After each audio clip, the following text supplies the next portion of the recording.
Bienvenidas y bienvenidos al tercer vídeo de la serie de la Revolución Rusa. Soy George y sigo por aquí dando la guerra necesaria. Comenzamos con otro proverbio antiguo citado por Mikhail Shishkin. En la vida política patria solo hay dos estaciones del año, orden y tumultos.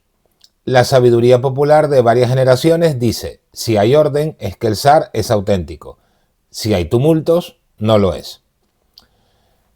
Y nos metemos directamente en los acontecimientos de abril de Petrogrado y Rusia en general. En los campos, sobre todo del Volga y los Urales, en algunas zonas los campesinos comienzan a tomar por su mano lo que el gobierno provisional no termina de concederles. Se ocupan terrenos, en algunos casos con repartos comunitarios, pero también se reportan muertes y desapariciones de terratenientes. En el ejército el número de desertores simplemente es imposible de estimar. Hay soldados en solitario y en grupo que se van a dormir con su batallón y a la mañana siguiente han desaparecido. Llega un momento en que los oficiales ni se toman la molestia de ir a buscarlos. Temen represalias, pero más que eso, como sabemos por varias cartas de oficiales a sus familias, su principal temor es que si se separan, aunque sea pocas horas de su pelotón, cuando regresen este haya desertado en masa. En algunas poblaciones rurales, pueblos pequeños, estos soldados retornados se convierten en un problema grave. Se emborrachan y atacan a las jóvenes locales, a los terratenientes o a cualquier persona que crean les pueda dar algo de dinero. Las agresiones, robos y asesinatos registrados por este motivo son múltiples. En el plano más político, la revolución gana terreno rápidamente en casi todo el territorio. Incluso en las regiones de mayoría musulmana, como Osetia en las montañas del Cáucaso y Tashkent, actual Turkmenistán, donde se reúnen los antiguos consejos de gobierno locales por primera vez en décadas. Los soviets de Moscú, Odessa, Bakú, Kazán, Novgorod y Tiflis se consolidan en muy poco tiempo. Pero en realidad el soviet de Petrogrado, que se declara panruso, es el que domina todo el país. Los otros soviets lo primero que hacen al constituirse es enviar un delegado al de Petrogrado. En el palacio de Táuride, donde funcionan la Duma y el soviet al mismo tiempo, las carreras de una cámara a otra y las negociaciones entre delegados son constantes. Todos los días hay idas y venidas, alianzas que se cierran y se rompen, y toda clase de maquinaciones políticas. Los delegados no paran, ni de noche. Se duerme cuando el cuerpo ya no admite nada más, en cualquier parte y de cualquier forma. Hay soldados por todos lados, el edificio es una olla a presión. Todo el mundo es consciente de que el zar ya no está y por tanto los rusos están haciendo política, de verdad, por primera vez en siglos. Los discursos de los primeros días testimonian ese sentimiento. La política como teatro de lo posible, de lo que hace unas semanas parecía inalcanzable o absurdo, vivió esos días un festival de fuegos artificiales. En palabras de Kolstov, un periodista que décadas después se haría célebre en la Guerra Civil Española, el Salón Catalina se había convertido en cuartel, plaza de armas, sala de conferencias, hospital, dormitorio y teatro.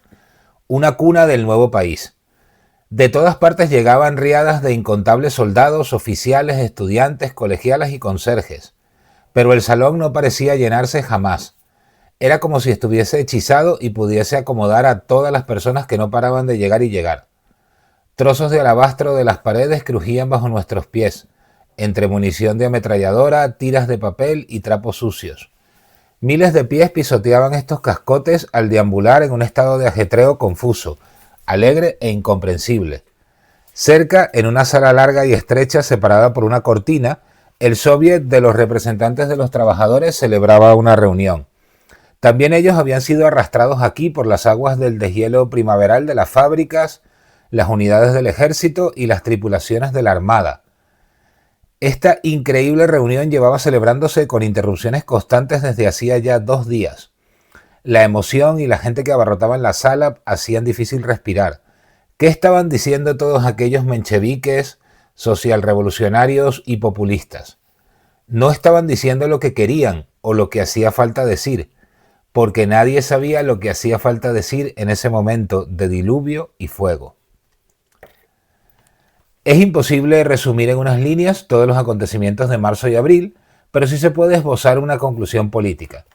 La revolución se había consolidado sobre una premisa: el apoyo, por lo menos tácito, de los partidos de izquierda, tanto en el Soviet como en la Duma, al gobierno provisional, que incluía miembros de todos los partidos, pero que en la práctica manejaban los liberales y Kerensky, un socialista del ala más a la derecha del partido. Este es el panorama que encuentra Lenin al regresar, después de un controvertido viaje en tren atravesando Alemania. Su llegada a la estación Finlandia el 3 de abril, junto a un nutrido grupo de militantes socialistas, es sin duda uno de los puntos de inflexión de la revolución. El líder bolchevique había pasado más de una década en el exilio y el inicio de la guerra le había encontrado en Suiza, donde vivía de manera muy ajustada, pasando desapercibido. El retorno es orquestado por un militante bolchevique apodado Parvus, que negocia con el gobierno alemán. Es innegable que los alemanes le dejaron pasar pensando que su presencia en Petrogrado les iba a beneficiar en la guerra, ya que sostenía sin ambajes que Rusia debía abandonar la contienda imperialista y firmar la paz lo más pronto posible.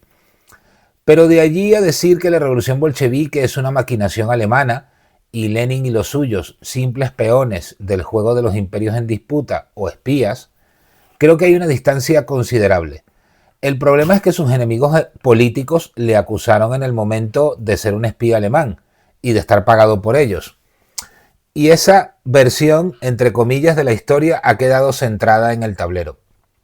A mí no me convence por dos razones, creo que de peso suficiente. La primera, literalmente miles de exiliados políticos rusos regresaron a su país en 1917, desde los lugares más recónditos.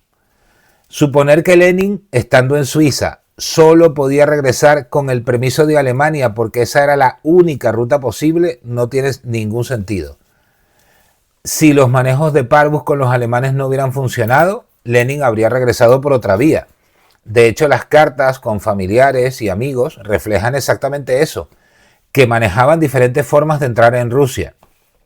El paso por Alemania prosperó por una razón de celeridad.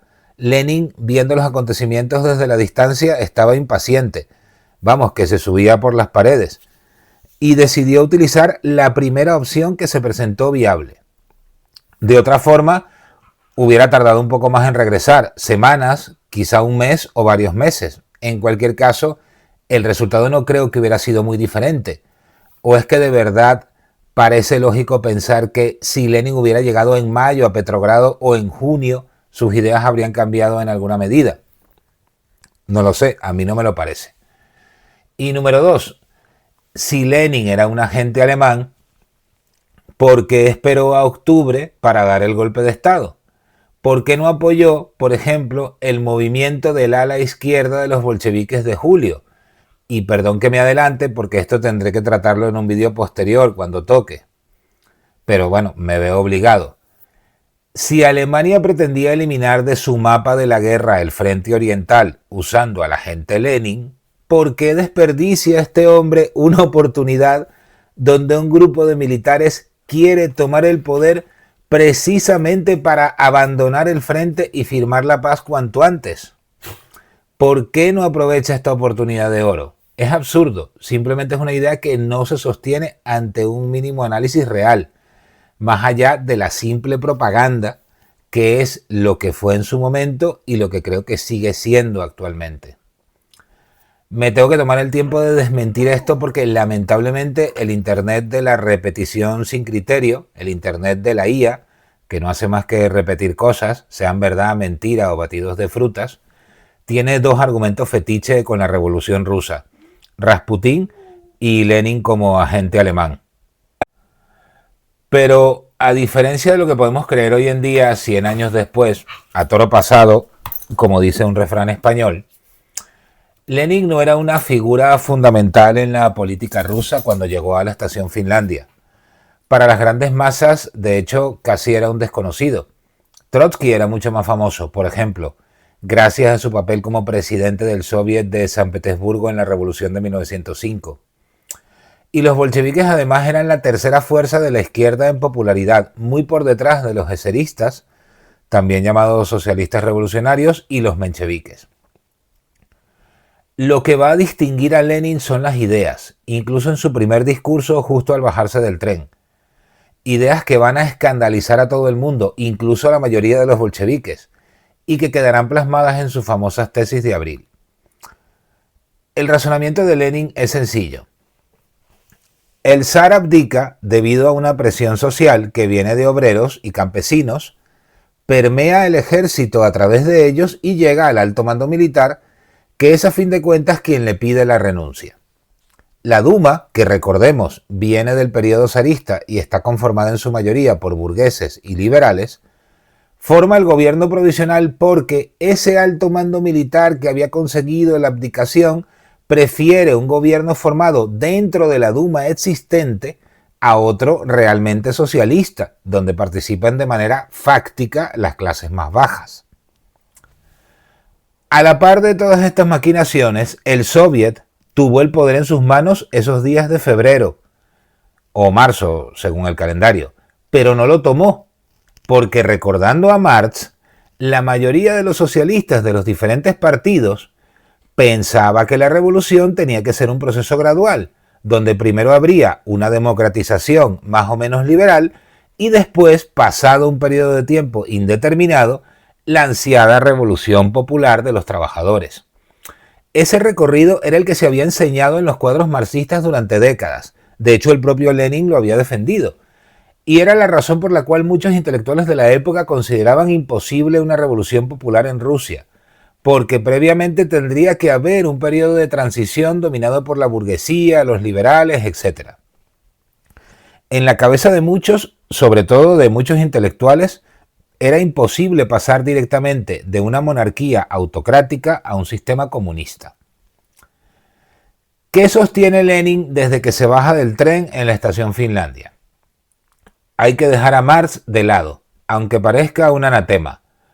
Su teoría en este caso no se aplica. ¿Por qué? Porque en su opinión, el poder del gobierno provisional, el único poder real que sostiene al gobierno provisional en ese momento, son los soldados, obreros y campesinos de los soviets. Ergo, esos soldados, obreros y campesinos están ellos mismos en posición de tomar el poder con sus propias manos en ese preciso momento. No necesitan un organismo, llámese gobierno provisional o como se quiera, que haga de intermediario con algo superior porque el zar ha abdicado. Esa instancia superior ya no existe. Y por tanto el gobierno provisional es un obstáculo para llegar a los objetivos de la revolución, un tapón, y no una fase necesaria de negociación y maduración de los ideales revolucionarios, como habían sostenido los marxistas, insisto, incluido el propio Lenin, durante décadas. La consigna debe ser, pues, para Lenin, todo el poder a los soviets. Solo así, la revolución podrá alcanzar en el menor tiempo posible sus dos objetivos principales, negados por supuesto ambos por el gobierno provisional de burgueses y liberales. La reforma agraria por un lado y el fin de la participación de Rusia en la guerra y la vuelta a casa de los soldados por el otro. Los bolcheviques, por tanto, como vanguardia de la revolución, deben inmediatamente cortar relaciones con los otros partidos y oponerse abiertamente al gobierno provisional. Cuando Lenin difunde su posición en varios discursos y artículos, la mayoría de los líderes socialistas piensa que se ha vuelto loco. Así lo declaran en algún momento Víctor Chernov, líder de los eseristas, Máximo Gorki, uno de los intelectuales más respetados de Rusia en aquel momento, célebre por su novela La Madre, de claro corte socialista, y también muchos bolcheviques importantes como Kamenev, que va a llegar incluso a corregir, entre comillas, un poquito las tesis de abril antes de ser publicadas en Pravda, el periódico bolchevique que en ese momento ya circulaba bajo la dirección de Stalin, que había llegado a Petrogrado unos días antes que Lenin desde el exilio en los campos de trabajo siberianos. Días después vuelve a Rusia a Trotsky, que suscribirá la posición de Lenin en un celebrado discurso ante el Soviet. Trotsky fue un orador brillante, uno de los mejores de su generación, y su retórica va a ayudar muchísimo a Lenin en los próximos meses. Su retórica y su increíble dominio de las masas. También retornará desde su exilio en Siberia la destacada dirigente zarista María Spiridónova, que de entrada criticó a Chernov y a otros líderes del ala derecha de su partido, defendiendo posiciones más cercanas a Lenin. Además, dentro del propio partido bolchevique, entre los grupos de soldados se forma el célebre Comité Militar Revolucionario, una fuerza más a la izquierda del partido, que defenderá desde el principio una revolución total, lo mismo que los marineros de Kronstadt y los fusileros letones, de los que hablaré en el futuro. El gobierno provisional, liderado por Kerensky, nombra al general Brusilov ministro de guerra y planea, según su compromiso con los países aliados, lanzar una ofensiva en el frente oriental, coordinada con un movimiento al otro lado de franceses e ingleses.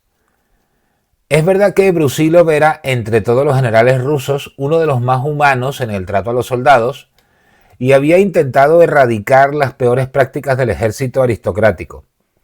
Pero también es cierto que ya había sido nombrado por el zar comandante en jefe en 1916 y por tanto su nombramiento de ministro por parte del nuevo gobierno fue visto por los militares radicales como una bofetada, una nueva forma de cambiar todo para no cambiar nada. Esto ocurría además a mediados de mayo, cuando las ideas de Lenin iban tomando cada vez más adeptos. Sin embargo, Kerensky, que era otro orador capaz de encandilar a las masas, se traslada al frente y habla a los soldados y consigue por momentos reanimar el ardor guerrero. Hay numerosos testimonios y fotos de ello. Pero la realidad es que el ejército ruso se encuentra en estado de descomposición y la famosa ofensiva Brusilov, a pesar de conseguir un avance inicial, no va a terminar de carburar jamás. Por otro lado, los acontecimientos en Petrogrado se van a precipitar y Kerensky tendrá que ocuparse a fondo en una única tarea fundamental: mantener en pie el gobierno provisional. Lo vamos a ver en el próximo episodio porque ya me he pasado mucho de tiempo en este. Pero no quiero terminar el vídeo sin dar opinión sobre una cuestión fundamental: el papel divisivo jugado por Lenin en la revolución. Hasta su llegada, todos los partidos, o como mínimo las direcciones de los partidos, habían estado más o menos de acuerdo, a grosso modo, en el camino que debía seguir el proceso político. El problema para los más revolucionarios era que si las cosas se quedaban como estaban, pues los grandes objetivos de soldados y campesinos no se iban a cumplir, por lo menos en un tiempo. No se puede saber cuánto, evidentemente, o si llegarían a cumplirse alguna vez. Lenin leyó la situación, alineó su discurso y separó a su partido de los demás. No sin una polémica importante dentro del propio partido, porque hay que entender que muchos veteranos bolcheviques habían soñado toda la vida con lo que pasó en marzo: un levantamiento popular revolucionario que terminara con el zar abdicando. Y abandonar el consenso de las fuerzas políticas implicadas en ese levantamiento no era fácil, no podía ser fácil. Misma razón por la cual las primeras acusaciones de los otros partidos son: número 1, se han vuelto locos; número 2, son unos traidores; y número 3, ya por último, para intentar destruirles, son espías del enemigo. Evidentemente la historia tomó el camino que tomó, pero no quería terminar el vídeo sin señalar esta cuestión. La propaganda política puede cumplir funciones tremendamente oscuras, pero es necesario darle un contexto para entender realmente los cambios profundos por los que transitan las sociedades. Para finalizar, hoy voy a recomendar uno de los mejores libros que se han escrito sobre la evolución de las ideas políticas en Europa, Hacia la estación Finlandia, de Edmund Wilson. Lo mejor de él es que se puede leer como una novela sobre las aventuras del pensamiento. Yo lo he leído y consultado varias veces y siempre me atrapa y me deja pensando en nuevas ideas. Muy recomendable si quieres acercarte a las inquietudes políticas y sociales del siglo XIX. Algunas no han cambiado, se mantienen hoy tal cual. Para preguntas, críticas o lo que sea, ya sabéis, ahí están los comentarios. Como siempre me despido con algo de sueño. Soy George y si me necesitas, es bastante probable que esté durmiendo. Un abrazo a todas las compañeras y compañeros.